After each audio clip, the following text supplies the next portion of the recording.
আমার কাছে মনে হয় পৃথিবীর সবচেয়ে বড় কঠিন কাজ হচ্ছে সবাইকে খুশি রাখার পাশাপাশি নিজেকেও খুশি রাখা। আমরা আমাদের আপনজন, প্রিয়জনকে হ্যাপি রাখতে যেয়ে, তাদের ভালো লাগা, খারাপ লাগা দেখতে যেয়ে নিজেরকেই প্রায়োরিটি দেওয়া, নিজেকে সময় দেওয়া, নিজের ভালো-মন্দ দেখা এগুলো ভুলে যাই। তারপর দিন শেষে দেখা যায় যে আমরা যাদের ভালো রাখতে চাচ্ছি, খুশিতে রাখতে চাচ্ছি সেটাই হচ্ছে না।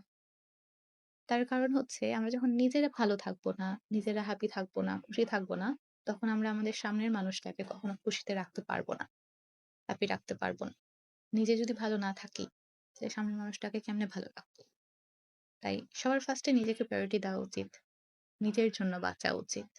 নিজের ভালো লাগা, মন্দ লাগাকে নিজের করে নেওয়া উচিত। মানুষের উপর চাপিয়ে না দিয়ে নিজের ভালো লাগা, নিজের মন্দ লাগা এগুলা নিজেকেই দেখা উচিত।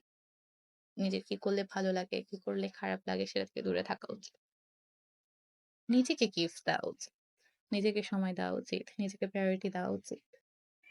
তারপর যখন আমরা নিজেরা ভালো থাকবো, তখন অটোমেটিক্যালি আমাদের সামনের মানুষটা, আমাদের মা-বাবা, ভাই-বোন, প্রিয়জন, আপন মানুষ, বন্ধু-বান্ধব সবাইকে আমরা ভালো রাখতে পারবো। কিন্তু যখন আমরা নিজের স্বার্থকে মানে নিজেকে প্রায়োরিটি না দিয়ে অন্য মানুষের কে ভালো রাখতে চাবো, অন্য মানুষের ভালো লাগা, খারাপ লাগাই শুধু দেখতে চাবো, নিজেরগুলো সবকিছু বিসর্জন দিব, তখন দিন শেষে আল্টিমেটলি আমরা কিছুই পাবো না। না নিজের হ্যাপিনেস, না সামনের মানুষের হ্যাপিনেস। কারণ নিজে ভালো না থাকলে আসলে সামনের মানুষটাকে ভালো রাখা যায় না।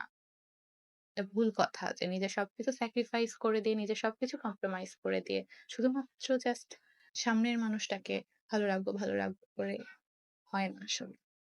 নিজেকে ভালো রাখা দরকার। নিজেকে ভালো রাখার পরে, তারপরে সামনের মানুষটা অটোমেটিক্যালি ভালো থাকবে। আপনি যখন ভালো থাকবেন, জলি মাইন্ড এ থাকবেন, তখন সামনের মানুষটা অটোমেটিক্যালি ভালো থাকবে।